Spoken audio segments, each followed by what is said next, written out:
지난 7월 7일, 우리나라에서는 최초로 쌍둥이 판다가 태어났습니다.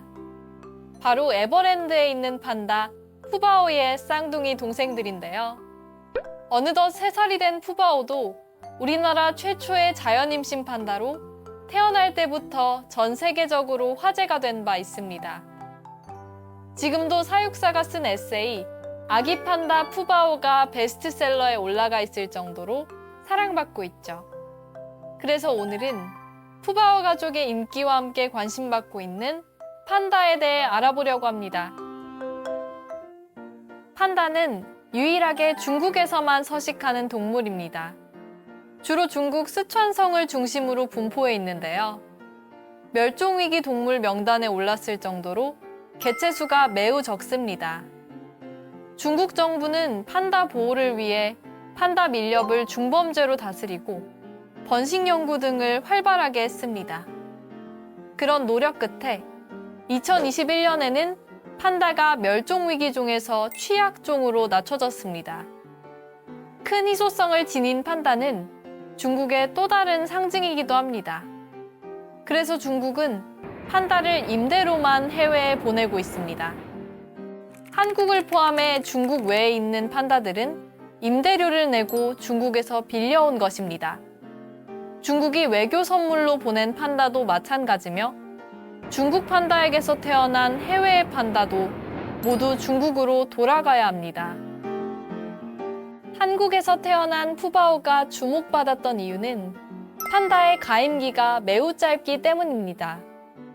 판다가 임신할 수 있는 기간은 1년에 단 하루, 길어야 3일 정도인데요. 여기에 판다는 단독 생활을 하는 특성이 있어 임신이 쉽지 않습니다. 평소 떨어져 지내다 번식기에만 만나기 때문에 짝짓기에 성공할 확률이 낮은 겁니다. 이렇게 어렵게 태어난 아기 판다는 미숙아 상태이기 때문에 각별한 보살핌이 필요합니다. 판다는 보통 한 곳에 오래 머무르지 않습니다. 생활하면서 나무에 발톱 자국을 남기거나 소변으로 영역을 표시하는데요. 나무에 오를 수 있어서 속이 빈 나무나 바위 틈을 보금자리로 삼기도 합니다. 하지만 결국 대나무가 있는 곳을 찾아 이동합니다. 대나무를 주식으로 삼고 있지만 사실 판다는 전형적인 육식동물의 소화기관을 가지고 있습니다.